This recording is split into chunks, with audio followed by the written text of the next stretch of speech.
जय श्री राधे जय शम्भो। भक्त महानुभावहरू कहिलेकाहीँ घरमा सुतिरहेका बेलामा विभिन्न जनावरहरू, बाहिरी परेवाहरू, कुकुरहरू एक्कासी प्रवेश गरे तपाईका घरमा सुनिने गरी यी नराम्रा शब्दहरू जनावरहरूका आए विभिन्न किसिमको समस्याहरू आउन सक्ने सङ्केत पनि हुन सक्छ। यसको समाधान के हो, यसको विधि के हो, शान्ति प्रक्रिया के हो भनेर धेरै भक्तहरूले यसमा जिज्ञासा राख्नु भएको हुनाले आज त्यही विषयको भिडियो लिएर उपस्थित भएको छु। विश्व दर्शन युट्युब च्यानल मानव र माधव सेवाका लागि भक्त महानुभावहरू कहिलेकाहीँ घरमा पालेका गाईहरू भए, भैँसी भए, कुकुर नै भयो, बिरालो भयो र अन्य वन जङ्गलका जस्ता कुखुराहरू भए, परेवा भए, यी चिजहरूले, यी जीवजन्तुहरूले साधारणतया गर्ने आवाजभन्दा विकृत आवाज निकाले। स्याल भयो हैन, यी जीवजन्तुहरूले निकाल्ने आवाजहरूमा नयाँ किसिमको आयो, अनौठो किसिमको आयो भने तपाईको घरको लागि अशान्ति र अशुभ हुने पनि हुन सक्छ। त्यही विषयलाई लिएर धर्मशास्त्रले, धर्मग्रन्थले, धर्मसिन्धुले शान्ति विधिको बाटो बताएको छ। त्यो शान्ति कसरी गर्ने भन्ने यहाँलाई म प्रवेश गराउँछु। आउनुहोस्। घरमा जङ्गली परेवाको प्रवेश भयो या कुनै अपशकुनको शान्ति कसरी गर्ने भन्ने विषयको यो भिडियो हो।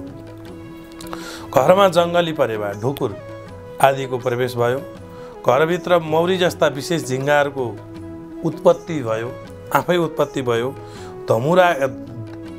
धमिराका ढिकुराहरू अनावश्यक रूपमा एकैचोटि उत्पन्न भए अनि राति नराम्रो गरी कराउने एक थरी लाटो केसरो वा हुचिलको शब्द तपाईले सुन्नुभयो। घरका मूल मालिकले काका विकृत आवाज र चेष्टाहरू देखिए, घरपालुवा जङ्गली आदि पशु पंक्षीहरूको विकृति आवाजहरू, चेष्टाहरू घरबाट देखिए।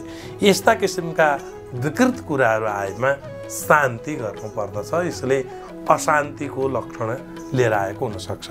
त महानुभावहरू यस्ता किसिमका अपशान्तिहरू, अपशकुनहरू यहाँले देख्नु सुन्नुभयो भने देवा, कपोत आदि ऋचा, 5 ऋचा भएका सूक्तको 1000 वा कम्तीमा 100 पटक जप गरेर समिधा, घिउ र चरु प्रत्येक 108 पटक यत इन्द्र भयामहे शवस्तिदा विष त्र्यम्बकम यजामहे जस्ता मन्त्रहरू पढ्दै स्वाहा स्वाहा गरेर अग्निस्थापना विधिद्वारा पूजा गर्नुपर्छ, हवन गर्नुपर्छ। अनि व्यार्थीहरू ओम भूर्भुवः स्वः सहितको गायत्री सहितको उच्चारण गर्दै 108 पटक तिलको हवन गर्नुपर्छ। अथवा 5 जना ब्राह्मणहरू वर्ण गरेर श्री सूक्त, सुदेवो असी, कनिक क्रदन अनि शाकुन्तम सूत्र, नमो ब्रह्मणे नमो, यस्ता किसिमका मन्त्रहरू वेदमा बताएको छ। यो गुरुहरूले बुझ्नुहुन्छ र यस्ता 7000 सङ्ख्यामा जप गराउने र उपनिषदहरू समेत यथासम्म पढाउने र श्रीमद् भागवत गीता यथाशक्य व्याहृति अथवा ओम भूर्भुवः स्वः सहितको गायत्री र तिलको हवन, पायसको हवन समेत गराएर शान्तिपूर्वक अग्निस्थापनाको जलले सिंचन गरेर शुद्ध गर्नुपर्छ भनेर बताइएको छ।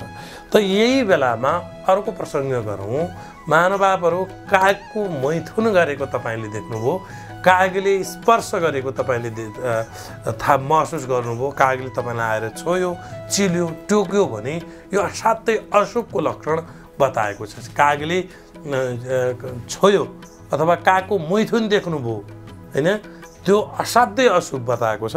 त्यसो भएर यस्ता घटना भएको बेलामा अग्निस्थापनाद्वारा हवनको काम गर्दै कलशमा सुनको, इन्द्र र लोकपालहरू समेतको पूजन गरेर अनि आगोमा चरु बनाएर पलासका समिधा, चरु, घिउ र अन्नद्वारा इन्द्रका लागि 1008 पटक कम्तीमा त्यति चाहिँ हवन गर्ने र तिनी हवन सामग्रीद्वारा लोकपालहरूलाई 10 पटक कम्तीमा 1 पटक हवन गर्दै इन्द्र वारुणाय नमः भन्दै यस्ता कलशहरू र लोकपालहरूका लागि कागहरूका लागि बलि दिएर अभिषेक लिइसकेपछि गुरुहरूले शान्ति प्रक्रियाद्वारा अभिषेक लिइसकेपछि यजमानले 100 जनामा 10 जना ब्राह्मणलाई भोजन गराउनु पर्छ भनेको छ।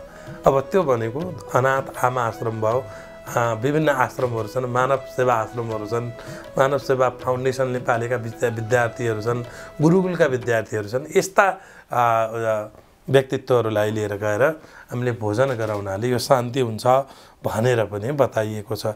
त महानुभावहरू, कागको मैथुन र घरमा अपशकुनको विषयको जानकारी लिएर यहाँहरूलाई यो महत्त्वपूर्ण विषय मैले प्रस्तुत गरेँ। नयाँ जानकारी लिएर फेरि उपस्थित हुने नै छु। तबसम्मका लागि बिदा दिनुहोस्। विश्वदर्शन युट्युब च्यानल सब्सक्राइब गर्नुभएको छैन भने कृपया विश्वदर्शन युट्युब च्यानल तपाईँको प्रिय युट्युब च्यानल हो, धार्मिक च्यानल हो। विभिन्न कथा, भजन, कीर्तन र यस्तै महत्त्वपूर्ण जानकारीका लागि विश्वदर्शन युट्युब च्यानल तपाईँलाई नहुने च्यानल भन्दै छ। सब्सक्राइब गरेर आफ्नो सदस्यता लिनुहोला। नमस्कार, जय शम्भु।